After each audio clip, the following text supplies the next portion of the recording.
Life की कुछ चीजें ऐसी होती हैं ना, जो आपको कंफ्यूज करती हैं कि क्या ये आपके लिए सही है या गलत।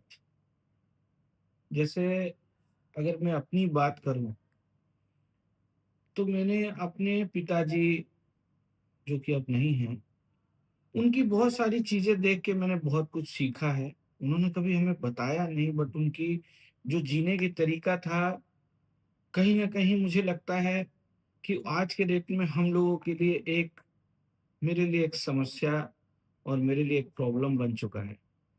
मैं कुछ चीज़ें 3 बातें बेसिकली उनकी व्यक्तित्व के बारे में शेयर करता हूँ, जिससे मैं सीख के आज मुझे थोड़ा-सा समस्या होता है।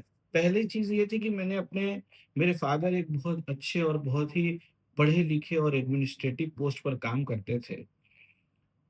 लेकिन उनको मैंने हमेशा से देखा है कि वो घर में आने वाले हर कोई व्यक्ति, जो छोटा काम करते थे, छोटा मेरा सेंस था कि जैसे डिश का पैसा लेने वाले, हमारे घर में पोलदार आते थे पहले, जो पीठ पे अनाज लाद के लाते थे।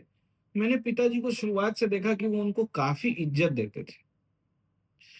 कोई और आए, पैसे वाला आए तो भले उससे ज़्यादा बातचीत ना करे, बट मेरे यहाँ एक रवि नाम का एक लड़का आता था, जो बहुत ही यंग एज का था। जब भी वो आता था डिश का पैसा लेने, मुझे याद है वो ₹100 का डिश तब चलता था। तो मेरे पिताजी उसको ऊपर बुलाते थे, "आइए रवि जी, बैठिए।" सोफ़ा पे बैठाते थे। "रवि जी के लिए पानी लाओ, चाय लाओ।" और मेरे ये पिताजी को मैंने दिल से करते हुए देखा है। वो बहुत नीचे से ऊपर बढ़े हुए थे, अच्छी फ़ैमिली के थे, लेकिन बहुत स्ट्रगल करके आगे बढ़े थे। तो शायद इसलिए उनके अंदर ये था कि हर वो छोटा आदमी, छोटा इन द सेंस मैं ये कहना चाहता हूँ, जो छोटी काम करते हैं या कम हैं, उनको मेरे पिताजी काफ़ी इज़्ज़त दिया करते थे। इससे मैंने ये सीखा कि ऐसे हर आदमी को इज़्ज़त देना चाहिए।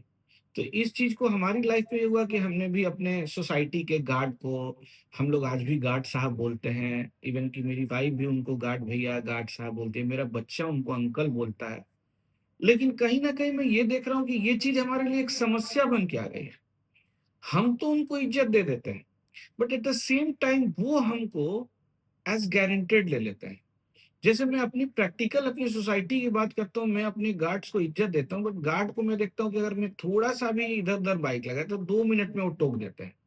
दूसरे आदमी जो उनको 55 साल के आदमी को, गार्ड को भी नाम लेके बुला देता है, वो उनकी ज़्यादा इज़्ज़त करते हैं, प्रणाम सर ये वो। कहीं न कहीं अगर सारांश में ये कहूँ कि किसी को ज़्यादा इज़्ज़त देना आज के ज़माने में, हो सकता है कि वो आपको बेइज़्ज़त करा दे। तो जो ये मेरे पिताजी का एक अपब्रिंगिंग था, जिसको शुरुआत से मैं जानता था, ये अब हमारे लिए समस्या बन के आ रहा है। मुझे भी लगता है, मुझे भी बड़े गार्ड हैं, कुछ भी हैं, उनसे भी बदतमीज़ी से बात करें, उनसे चिल्ला के बात करें, डरा के बात करें, बदतमीज़ी से बात करें, तो वो हमको वापस इज़्ज़त देंगे। पहला ये चीज़ जिससे प्रॉब्लम हुआ। दूसरा समस्या मैंने अब जो मैं झेल रहा हूँ कि मैं देखता था कि मेरे जो पिताजी हैं, हमारे घर में हम लोग 7 भाई-बहन थे। तो काफ़ी बड़ा परिवार था, बजट भी ज़्यादा था। मेरे पिताजी किसी तरीके के आउटर इनकम, यानी किसी तरीके का एक्स्ट्रा इनकम में भरोसा नहीं रखते थे।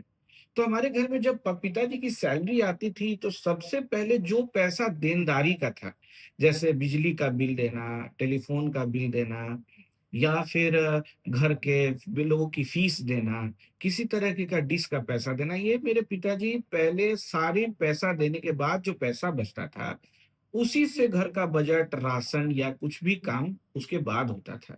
हमने भी यही किया। हम लोगों के दिमाग में ये शुरुआत से बैठा हुआ है कि अगर कोई आदमी का ₹10 बाकी है, तो सबसे पहले उसको वापस करें। हमें अंदर से ही फ़ील नहीं होता है अच्छा। तो हम लोग भी यही करने लगे कि सारा पैसा जब आता है, किसी का कोई बकाया नहीं रखना है, सब कुछ दे देना है, और अपना जो मेरा पैसा है, वो वही है जो ये सब देने के बाद आता है। हम उसी से अपना फैमिली चलाएँगे। बट मैं देख रहा हूँ कि ये काम मैं तो करता हूँ, लेकिन जिस-जिस इंसान ने मेरे से पैसा लिया या जो लेता है, वो इतना परिपक्व है इस चीज़ में कि उसको कभी मेरा पैसा लौटाने का याद नहीं आता है। मेरे अगर मैं मुश्किल से, बहुत मुश्किल से उसको टोक भी दूँ, तो भी वो पैसा नहीं लौटाता है। तो ये भी एक अपब्रिंगिंग है कि किसी का उधार नहीं रखना है या किसी को पैसा नहीं देना है। ये किसी से मतलब कर्जा नहीं लेना है। ये भी हमारे लिए एक समस्या का चीज़ बनता जा रहा है कि लोग हमारा को लूट रहे हैं और हम लोग लुटा रहे हैं, हम लोग कुछ नहीं कर पाते हैं। तो ये दूसरी चीज़ है। तीसरी चीज़ में मैं देखता हूँ कि मेरे पिताजी कहीं भी जाते थे तो वो सेल्फ डिपेंडेंट रहना चाहते थे, किसी का मदद अनवांटेड वो नहीं लेते थे। जैसे कि अगर वो कहीं गए तो कभी किसी को ये नहीं कहते थे सिटी से बाहर कि आप मुझे मेरे लिए गाड़ी लेके आ जाओ या आप मुझे पिक करने आ जाओ। इवन कि मेरे पिताजी मैं बहुत छोटी-सी बात शेयर करता हूँ, मेरे पिताजी एक झोला रखा करते थे, उसमें वो अपने छोटा-मोटा स्नैक्स टाइप का आइटम हम लोग बिहारी हैं, तो ऑब्वियसली मेरे पिताजी सत्तू, प्याज़, मिर्चा, उसके साथ काटने के लिए चाकू, एक ग्लास, एक पानी का बॉटल और सत्तू भी रखते थे, कि अगर किसी के घर गए तो ऐसा नहीं है कि वहाँ भीड़ है तो उनको तुरंत ये चाहिए कि भई उनको नाश्ता मिल जाए, वो खुद से भी अपना नाश्ते के लिए प्रबंध कर लेते थे। यानी वो किसी को परेशान नहीं करना चाहते थे। यही हमने भी सीखा। हमने भी बहुत बुरी स्थिति यानी कभी हमारे पास कार नहीं था, तो भी हम लोग ऑटो से चले। बहुत सारी चीज़ें देखा हमने अपनी लाइफ़ में, लेकिन हमने किसी का मदद लेने की प्रयास नहीं किया। ठीक है, जो लेते हैं वो भी गलत नहीं है, लेकिन हम लोग नहीं कोशिश करते हैं। लेकिन मैं सेम टाइम देखता हूँ कि मुझे लोग एज़ अ ड्राइवर यूज़ कर लेते हैं, गाड़ी से यहाँ ले जाना, वहाँ ले जाना, ये करना और उनको थोड़ा भी प्रॉब्लम नहीं होता है। अगर मुझे 103 फ़ीवर भी है और उनको कहीं जाना है तो एक बार वो ज़रूर बोलेंगे कि चलो मुझे छोड़ दो। अब मेरा तो है पिताजी का संस्कार, मैं तो छोड़ने जाऊँगा। तो वो लेके भी जाएँगे और वहाँ कहेंगे नहीं, नहीं तुम बहुत अच्छे हो, तो तुमने मुझे 103 बुखार में भी घर छोड़ दिया। तो ये सारी चीज़ें मैं बहुत लंबा वीडियो हो जाएगा बट मैं देखता हूँ कि जो पिताजी ने मुझे मुझे लगता था कि ये सब जो अच्छे संस्कार हैं, ये सारी चीज़ें हैं, ये कहीं न कहीं हम लोगों के लिए आज एक समस्या बन के आ रहा है।